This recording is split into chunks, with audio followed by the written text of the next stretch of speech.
Bienvenue sur ta chaîne Épée de la vérité, l'endroit où la lumière de la parole de Dieu tranche les ténèbres de ce monde. Aujourd'hui, tu vas découvrir le secret caché de la Pentecôte, un mystère oublié que très peu enseignent. Ce que tu vas entendre dans cette vidéo, personne ne te l'a jamais expliqué ainsi. Prépare ton cœur, car Dieu veut te faire passer à un autre niveau de relation avec le Saint-Esprit. Commençons par une prière. Seigneur éternel, ouvre les yeux spirituels de celui ou celle qui regarde cette vidéo. Que ta lumière pénètre dans chaque cœur et que la révélation de la Pentecôte renouvelle notre foi. Remplis-nous de ton feu et fais de nous des témoins puissants de ta gloire. Amen. Avant d'aller plus loin, abonne-toi à la chaîne Épée de la vérité. Active la cloche et partage cette vidéo avec quelqu'un qui a besoin d'un réveil spirituel. Écris en commentaire le mot « Feu divin » si tu veux vivre une nouvelle Pentecôte dans ta vie. La Pentecôte que l'on te prêche. Mais qui est incomplète? Il est temps de briser les chaînes du silence religieux. Il est temps de creuser au-delà des sermons traditionnels et d'oser poser la question qui dérange. Pourquoi l'Église d'aujourd'hui n'est-elle plus revêtue de puissance? Chaque année, à la Pentecôte, les prédications se ressemblent. On lit Actes 2, 1 à 4, on parle des langues de feu, du vent puissant, du parler en langue. On célèbre, on danse, on chante. Mais une semaine plus tard, les mêmes personnes qui ont crié « Alléluia » vivent encore dans la dépression, la peur, la chair, la colère, le péché caché. Alors, soyons honnêtes, si la Pentecôte que nous célébrons est censée marquer le début d'une vie remplie du Saint-Esprit, pourquoi la majorité des croyants vivent-ils une foi faible, stérile, sans onction? Pourquoi tant de pasteurs sont en burn-out? Tant de jeunes quittent l'Église? Tant de couples chrétiens divorcent? Tant de prières restent sans réponse? Il y a une réponse. Une réponse profonde, douloureuse, mais libératrice. On t'a prêché la Pentecôte, mais on ne t'a pas révélé son mystère. La surface. Le spectacle du feu. Actes 2, 4. Et ils furent tous remplis du Saint-Esprit, et se mirent à parler en d'autres langues, selon que l'Esprit leur donnait de s'exprimer. Voilà le verset qu'on t'enseigne. Et on te dit, tu vois, c'est ça la Pentecôte. Le parler en langue, le feu. Alors tu lèves les mains, tu attends que quelque chose de spectaculaire t'arrive. Tu veux ressentir une chaleur, tomber à terre, pleurer. Mais une fois l'émotion passée, tu retournes à ta vie. Inchangé. Pourquoi? Parce que tu as touché la manifestation, mais pas la racine. Tu as vu le fruit, mais pas l'arbre. Tu as vécu un moment, mais pas une transformation. Le feu est réel. Le parler en langue est biblique. Les manifestations du Saint-Esprit sont glorieuses. Mais ce que personne ne t'a dit, c'est que tout cela n'est pas le sommet. Ce n'est que le début. La profondeur. Pourquoi le feu est tombé? Tu veux comprendre la vraie Pentecôte? Alors commence par cette vérité. Le feu ne tombe jamais au hasard. Dans toute la Bible, le feu du ciel est une réponse. Une réponse à un sacrifice. Une réponse à l'obéissance. Une réponse à une préparation invisible. Genèse 15. Abraham prépare un sacrifice. Et Dieu descend dans un feu. Lévitique 9. Moïse et Aaron obéissent aux instructions. Et le feu tombe de l'Éternel. 1 Roi 18. Élie reconstruit l'autel selon l'ordre divin. Et le feu consume le sacrifice. Le feu ne descend jamais sur une plateforme de spectacle. Il ne visite jamais ceux qui cherchent leur propre gloire. Il descend uniquement là où Dieu trouve un autel prêt. Alors pose-toi cette question aujourd'hui. Ton cœur est-il un autel prêt à recevoir le feu? L'autel caché de la chambre haute. Avant acte 2, il y a acte 1. Et dans acte 1, 14, il est écrit « Tout d'un commun accord persévérait dans la prière avec les femmes, et Marie, mère de Jésus, et avec les frères de Jésus. Ils étaient là, dans la chambre haute, pas pour organiser un programme, pas pour attirer une foule, pas pour faire du bruit. Ils attendaient, ils obéissaient à la parole de Jésus. Restez à Jérusalem jusqu'à ce que vous soyez revêtus de puissance d'en haut. » Luc 24, 49. Ils ont mis leur vie en pause. Ils ont mis leur confort de côté.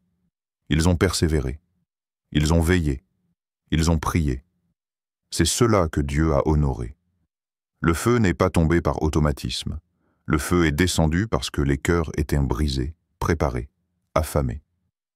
L'Église moderne, belle en apparence, morte à l'intérieur. Aujourd'hui, nous avons de grandes églises, de beaux instruments, des prédications bien structurées, des spectacles de lumière, des vidéos diffusées en haute qualité. Mais où est le feu? Où sont les cœurs bouleversés par la sainteté de Dieu? Où sont les pleurs dans les chambres secrètes? Où sont les prières qui font trembler le ciel? Trop de croyants vivent sans passion. Trop de leaders prêchent sans onction. Trop d'églises chantent, mais ne brûlent plus. Parce qu'on a remplacé la chambre haute par des agendas. Parce qu'on a substitué l'attente au secret par des campagnes promotionnelles. Parce qu'on veut la puissance sans la prière, la gloire sans le brisement, le feu sans l'autel. Tu veux le feu? Prépare l'autel. Souviens-toi, dans l'Ancien Testament, le feu tombait sur les autels construits selon l'ordre de Dieu. Un autel, ce n'est pas juste une plateforme. C'est un symbole de renoncement, de mort à soi, de consécration. Dieu ne descend que là où il y a sacrifice. Dieu ne répond qu'à une foi obéissante. Dieu ne se manifeste que dans un cœur humble. Si tu veux vivre la vraie Pentecôte, alors tu dois commencer par cette prière. Seigneur, détruis tout ce qui en moi empêche ton feu de descendre. Un feu qui purifie, pas qui divertit. La Pentecôte n'est pas un événement émotionnel. C'est un tournant spirituel, une séparation, une mort et une résurrection.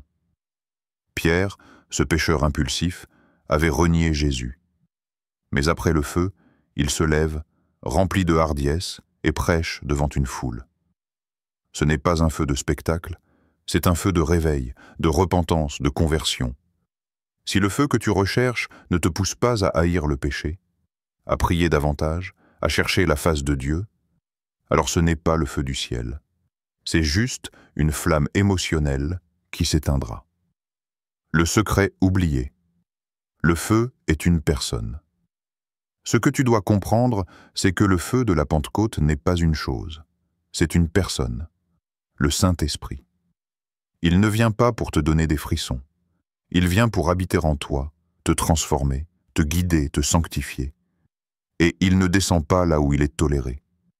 Il descend là où il est désiré. Il descend là où il est honoré. Ce n'est pas que le Saint-Esprit a cessé de parler, c'est que l'Église a cessé de l'attendre.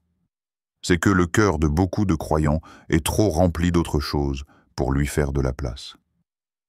Alors, veux-tu vraiment la Pentecôte? Pas une fête, pas une journée spéciale dans ton calendrier, mais une Pentecôte réelle, intime, transformante. Si tu veux cela, commence ici. Brise ton agenda. Entre dans ta chambre. Ose attendre. Prie, jeûne. Demande au Saint-Esprit de révéler ce qui bloque son feu dans ta vie. Bâtis un autel, avec ta vie. Le feu ne tombera pas sur ton confort. Le feu ne viendra pas pour impressionner. Le feu descendra quand tu décideras d'être un sacrifice vivant. La Pentecôte que l'on te prêche aujourd'hui est souvent édulcorée, superficielle. Mais Dieu t'appelle à entrer dans la profondeur. Il veut te révéler le vrai mystère de son feu. Un feu qui consomme le péché, qui ranime les morts, qui envoie des messagers enflammés pour cette génération. Ce feu est encore disponible. Mais il n'est pas automatique. Il est attiré par les cœurs prêts, les âmes assoiffées, les vies entièrement livrées.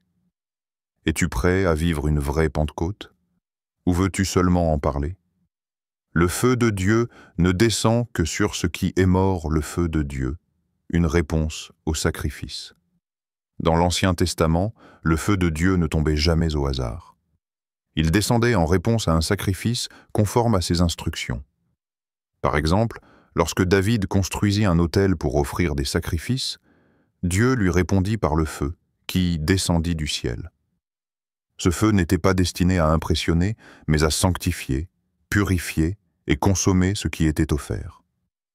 La Pentecôte.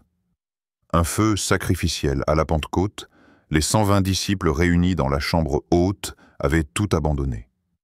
Pendant 10 jours, ils prièrent, jeûnèrent et attendirent, obéissant à l'ordre de Jésus de rester à Jérusalem jusqu'à ce qu'il soit revêtu de la puissance d'en haut. Ce n'était pas un spectacle, mais une consécration totale. Le feu de la Pentecôte est donc un feu sacrificiel.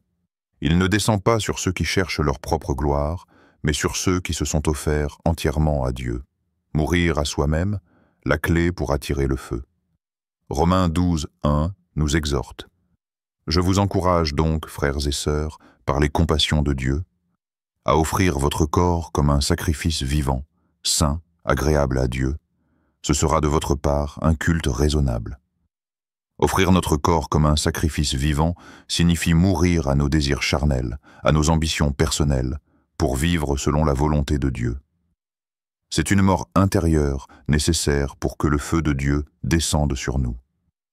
Le feu purifie et transforme. Le feu de Dieu a pour but de purifier. Il consume les impuretés, les péchés cachés, les idoles du cœur. Il transforme notre être intérieur pour que nous reflétions la sainteté de Dieu. Ce feu ne vient pas pour nous divertir, mais pour nous sanctifier. Il nous pousse à une vie de repentance, de prière fervente et d'obéissance totale. Préparer l'autel de notre cœur. Pour que le feu de Dieu descende, notre cœur doit être un autel prêt. Cela implique confession sincère de nos péchés, renoncement à tout ce qui nous éloigne de Dieu, obéissance à la parole de Dieu, prière fervente et constante. Comme dans Lévitique 6, 5, 6, où il est dit que le feu brûlera continuellement sur l'autel et ne s'éteindra point, nous devons veiller à ce que le feu de Dieu reste allumé dans notre vie par une consécration quotidienne. Es-tu prête à mourir pour vivre? Le feu de Dieu ne descend que sur ce qui est mort. Es-tu prêt à mourir à toi-même pour vivre pour Dieu? Es-tu prêt à renoncer à tes plans pour embrasser les siens? Si tu désires ardemment le feu de Dieu, commence par t'offrir à lui comme un sacrifice vivant. Prépare l'autel de ton cœur, et le feu descendra.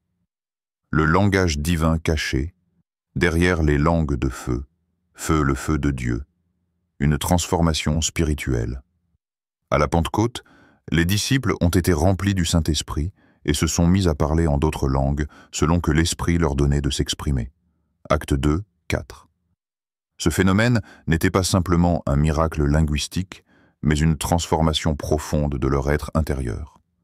Le feu de Dieu a touché leur langue, symbole de la parole, pour les purifier et les préparer à proclamer la vérité divine.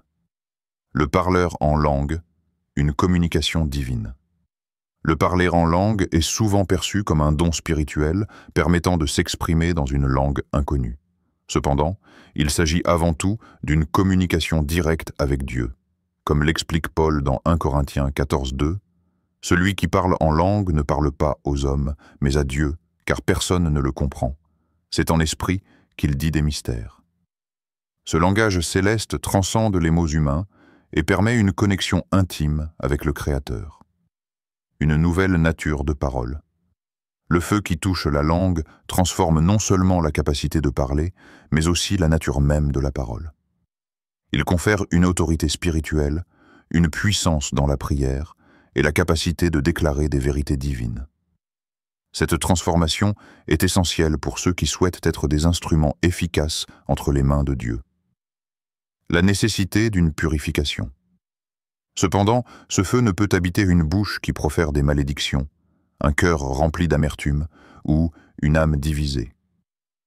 Comme le souligne Jacques 3,10, de la même bouche sortent la bénédiction et la malédiction. Il ne faut pas, mes frères, qu'il en soit ainsi. Dieu cherche des vases purs, des cœurs entièrement consacrés, pour y déposer son feu sacré, une transformation complète. La Pentecôte n'est pas seulement un événement historique, mais une invitation à une transformation complète. Elle nous appelle à mourir à nous-mêmes, à renoncer à nos ambitions charnelles, et à nous offrir comme des sacrifices vivants, saints et agréables à Dieu. Romains 12, 1. Ce n'est qu'alors que le feu de Dieu peut descendre sur nous, nous purifier et nous équiper pour accomplir sa volonté. Es-tu prêt à recevoir le feu? Dieu désire libérer une nouvelle langue de feu sur toi. Il attend que tu purifies ton autel, que tu consacres ta vie entièrement à lui. Es-tu prêt à recevoir ce feu transformateur? Es-tu prêt à devenir un instrument puissant entre les mains de Dieu? Le langage divin caché, derrière les langues de feu. Le langage de Dieu révélé. Quand on évoque la Pentecôte, l'image qui nous vient immédiatement à l'esprit est celle de disciples réunis dans la chambre haute, le vent impétueux, les langues de feu, et le parler en langue. Mais trop souvent, on s'arrête à l'effet visuel ou émotionnel du phénomène. On s'émerveille de la manifestation, mais on oublie le message. Le parler en langue n'était pas un simple événement miraculeux. Ce n'était pas un outil pour impressionner les foules. C'était une initiation à un langage céleste, une introduction à la communication divine, un pont entre le ciel et la terre. Le vrai mystère des langues de feu, c'est qu'elles ne symbolisent pas seulement un changement de langue, mais un changement de nature. 1. Avant la Pentecôte. Une communication terrestre. Avant acte 2, les disciples suivaient Jésus, l'écoutaient et tentaient de comprendre ses paroles. Ils posaient des questions humaines à des mystères célestes. Jésus leur répondait en paraboles, souvent parce qu'ils n'étaient pas prêts à comprendre pleinement le langage du royaume. Même après sa résurrection, ils demandaient « Seigneur, est-ce en ce temps que tu rétabliras le royaume d'Israël » Acte 1, 6. Cela montre leur perspective encore terrestre. Leur cœur croyait, mais leur bouche et leur esprit étaient limités à une compréhension humaine. Mais tout a changé avec la Pentecôte. Là, le ciel a descendu un langage nouveau. Le feu de Dieu est venu sanctifier leur voix. 2. Le feu, symbole de purification. Dans toute la Bible, le feu est un symbole de purification. Ce n'est pas un feu destructeur, mais un feu transformateur. Lorsque le feu est tombé sur les disciples, ce n'était pas pour les brûler, mais pour brûler ce qui ne venait pas de Dieu en eux. Comme Ésaïe qui s'écrie « Malheur à moi, je suis un homme aux lèvres impures », et un ange prit une braise de l'autel pour toucher ses lèvres et le purifier. Ésaïe 6, 5, 7. Les disciples ont vécu ce même processus à la Pentecôte. Le feu sur leur langue symbolisait la sanctification de leurs paroles. Ils étaient désormais aptes à proclamer, à prophétiser, à parler avec l'autorité du ciel. Ce n'était pas un simple changement linguistique. C'était un changement ontologique. Ils sont devenus d'autres hommes, parlant le langage même de Dieu. 3. La langue comme porte de l'esprit. La langue est l'un des membres les plus puissants du corps. Jacques 3 nous dit qu'elle peut enflammer toute la roue de l'existence. Elle peut bénir ou maudire. Elle peut construire ou détruire. C'est pourquoi Dieu n'a pas choisi de descendre sur les mains ou sur les yeux ou sur les pieds. Il est descendu sur la langue, parce que ce que tu déclares a un pouvoir créateur ou destructeur. Parce que ton autorité spirituelle commence par ta bouche. Dieu savait, si je possède leur langue, je posséderai tout leur être. Parler en langue n'est pas juste pour les prières personnelles, c'est une arme, c'est une clef. C'est un portail vers les mystères de Dieu. 4. Le langage de l'esprit, la dimension céleste. 1 Corinthiens 14, 2 dit « En effet, celui qui parle en langue ne parle pas aux hommes, mais à Dieu, car personne ne le comprend. Et c'est en esprit qu'il dit des mystères. » Le parler en langue est un canal direct vers le trône de Dieu. Aucune interférence, aucun filtre, aucune contamination humaine. C'est l'Esprit qui prie en toi, pour toi, au nom de Dieu. Tu n'es plus limité par ta compréhension humaine. Tu entres dans le langage du ciel. Et plus tu pratiques ce langage, plus ton esprit s'aligne avec la volonté de Dieu. Tu entres dans une zone de révélation, où tu n'as pas seulement des réponses, mais des instructions divines. 5. Le parler en langue, manifestation de la nouvelle nature. Quand l'Esprit vient habiter en toi, il ne vient pas seulement pour te consoler, il vient pour te transformer, il vient pour régner. Et l'une des premières choses qu'il touche, c'est ta langue. Pourquoi? Parce que ta langue est liée à ta confession, et ta confession est liée à ton autorité. Proverbe 18, 21. La mort et la vie sont au pouvoir de la langue. Quand tu parles en langue, tu changes la nature de ton autorité. Tu n'es plus une créature limitée aux lois naturelles. Tu deviens un canal d'intervention céleste. Ce n'est plus toi qui parles, mais l'Esprit qui parle en toi. 6. Une bouche sanctifiée, un cœur aligné. Mais voici une vérité que beaucoup oublient. Le feu de la langue ne peut résider dans une bouche qui maudit encore. Il ne peut habiter un cœur rempli d'amertume. Il ne peut s'exprimer à travers une âme divisée. Jacques 3,10 nous avertit. De la même bouche sortent la bénédiction et la malédiction. Il ne faut pas, mes frères, qu'il en soit ainsi. Tu veux que Dieu te confie une langue de feu? Alors purifie ton autel. Repens-toi des paroles vaines. Brise les alliances de critique, de médisance, de jugement injuste. Demande à Dieu de sanctifier ta langue. 7. Un feu qui déclenche la prophétie. Après la Pentecôte, Pierre, celui qui avait renié Jésus, se leva avec puissance. Il prêcha avec une telle autorité que 3000 âmes furent sauvées. Qu'est-ce qui avait changé? Sa langue avait été touchée par le feu. Ce même homme qui tremblait devant une servante a parlé devant des foules. Parce que quand Dieu touche ta langue, il change ton audace. Il transforme ta voix en trompette prophétique. Tu n'es plus un simple croyant. Tu deviens un messager du ciel. 8. Le secret de la dimension prophétique. Beaucoup désirent le don de prophétie, mais rejettent le parler en langue. Ils veulent l'onction sans la sanctification. Ils veulent le feu sans l'autel. Mais la vérité, c'est que les langues de feu sont la porte vers la dimension prophétique. Car en parlant le langage de Dieu, tu commences à entendre le cœur de Dieu. Et ce que tu entends dans le secret, tu le proclames dans la lumière. Dieu veut libérer une nouvelle langue de feu. Ce que Dieu a fait à la Pentecôte, il veut le refaire aujourd'hui, mais il cherche des cœurs disponibles, des bouches pures, des âmes sanctifiées.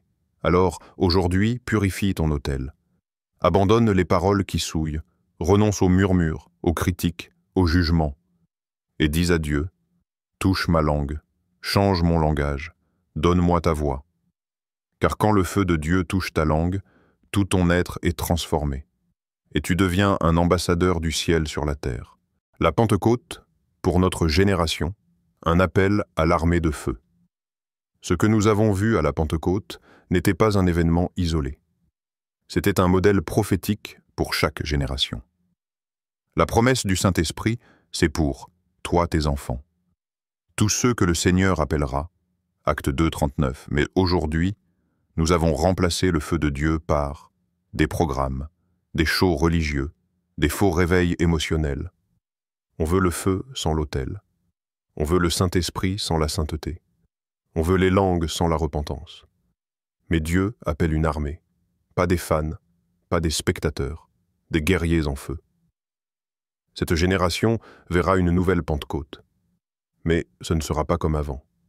Ce sera une Pentecôte de feu purificateur, de jugement, mais aussi de réveil massif. Veux-tu vraiment vivre une Pentecôte? La Pentecôte, ce n'est pas un souvenir. C'est une invitation. Veux-tu réellement vivre cette transformation? Veux-tu réellement que le feu de Dieu tombe sur ta vie? Alors, commence aujourd'hui à bâtir un autel. Mets ta vie dessus. Sacrifie ton confort, ton péché, ton ego.